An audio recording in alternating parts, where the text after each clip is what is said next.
গত রাত থেকে অন্তত 50টি পাক ড্রোন নামিয়েছে ভারত। উধমপুর, সাম্বা, জম্মু, আখনোর, নাগরোটা, পাঠানকোটে পাক ড্রোন নামিয়েছে ভারত। ভারতীয় সেনার পক্ষ থেকে এই ভিডিও দেওয়া হয়েছে, দেখুন একবার। পাকিস্তানের ড্রোন একেবারে যখন ঢুকছে তখন একেবারে টার্গেট হিটিং যাকে বলে, একদম বিস্ফোরণ হলো এবং ধ্বংস করে দেওয়া হলো ড্রোন।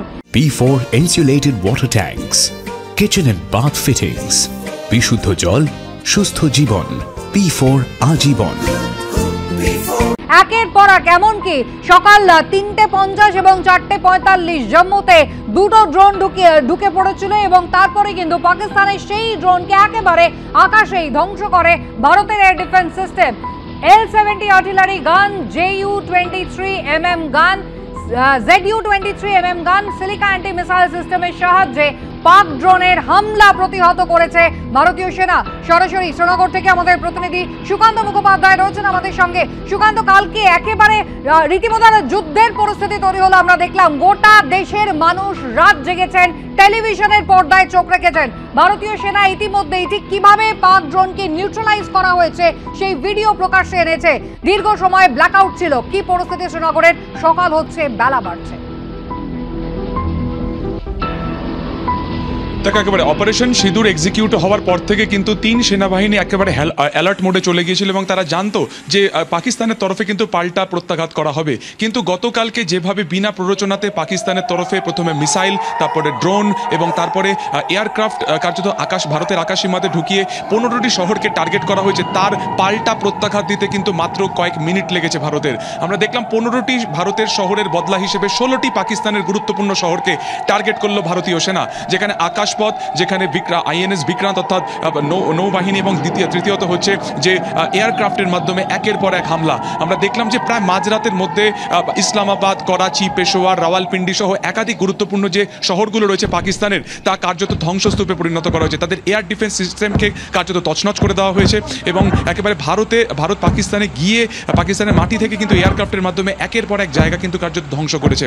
অন্যদিকে ভারতের তুমি বাহিনীর যে পাল্টা রণকৌশল দেখো, যে তারা এই প্রত্যাঘাতের পর অর্থাৎ অপারেশন সিঁদুরের প্রত্যাঘাতের পর কিন্তু এয়ার ডিফেন্স সিস্টেমকে অ্যাক্টিভ করে দিয়েছিল। S-400 সুদর্শন চক্রের মাধ্যমে কিন্তু একের পর এক মিসাইল বা ক্ষেপণাস্ত্র কালকে নিউট্রালাইজ করেছে। এছাড়া আমরা দেখলাম যে 50টির মতন ড্রোন, আরও বেশি সংখ্যক ক্ষেপণাস্ত্র সব কিন্তু কার্যত নিউট্রালাইজ করে দিয়েছে।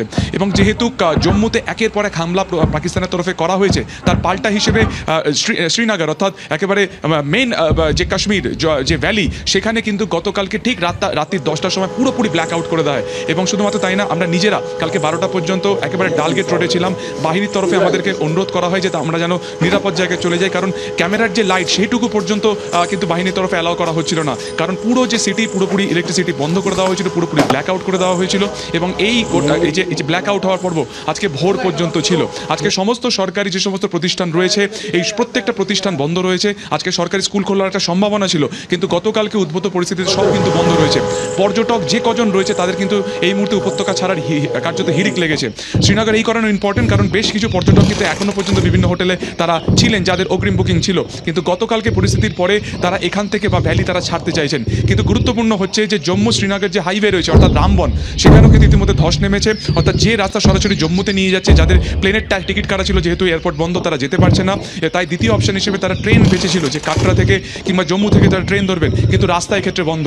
আরেকটি যে দ্বিতীয় বিকল্প রাস্তা হচ্ছে যেটাকে মোগল রোড বলা হয়, যেখান থেকে একেবারে শ্রীনগর থেকে জম্মু যেতে প্রায় 7 ঘন্টা লাগে। প্রচুর ট্রাফিকের কারণে কিন্তু সেই রাস্তা আংশিকভাবে ব্লক রাখা হয়েছে। অন্যদিকে মানালি, লে প্রত্যেকটা যে রাস্তা রয়েছে বা এয়ারপোর্ট রয়েছে পুরোপুরি বন্ধ করে দেওয়া হয়েছে। অর্থাৎ এই মুহূর্তে দাঁড়িয়ে জম্মু মানে শ্রীনগর সেটা কিন্তু কার্যত আলাদা হয়ে গিয়েছে জম্মুর থেকে। তবে ভারতীয় সেনাবাহিনীর তরফে যেটা বলা হচ্ছে যে তারা দ্রুত এই পরিস্থিতি স্বাভাবিক করবেন, যারা পর্যটকরা ফেসে রয়েছেন তাদেরকে দ্রুত ভ্যালি থেকে ছেড়ে দেওয়া হবে। এবং 5G ইন্টারনেট পরিষেবা সেটা কিন্তু এখনও অব্যাহত রয়েছে, কিন্তু বেশ কিছু ফেসবুকের প্রোফাইল তা ব্লক করে দেওয়া হয়েছে। একজন উপত্যকার একজন সাংবাদিককে আটক করা হয়েছে, এমনটা কিন্তু আমরা জানতে পারছি। সব মিলিয়ে এই মুহূর্তে কাশ্মীরের যে অবস্থা তা কিন্তু অত্যন্ত স্পর্শকাতর। একেবারে ভারতবর্ষের 3টি বাহিনীকে একেবারে অ্যালার্ট মোডে রাখা হয়েছে, এয়ার ডিফেন্স সিস্টেমকে অ্যাক্টিভ করা হয়েছে, অ্যান্টি ড্রোন সিস্টেমকে অ্যাক্টিভ রাখা হয়েছে।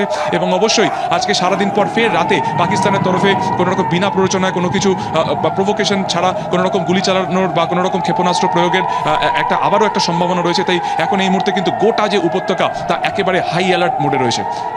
একেবারেই সুকান্ত, তুমি আমাদের সঙ্গে থাকো। জম্মু থেকে শ্রীনগর কার্যত বিচ্ছিন্ন হয়ে গিয়েছে। আমাদের প্রতিনিধির সঙ্গে কথা বললাম আমরা। দেখুন, প্রতিরক্ষা মন্ত্রী গতকালই কিন্তু বলেছেন প্রত্যেকটা হামলার উপযুক্ত জবাব দেওয়া হচ্ছে এবং প্রতিটা হামলা একে একে ব্যর্থ হয়েছে গতকাল থেকে।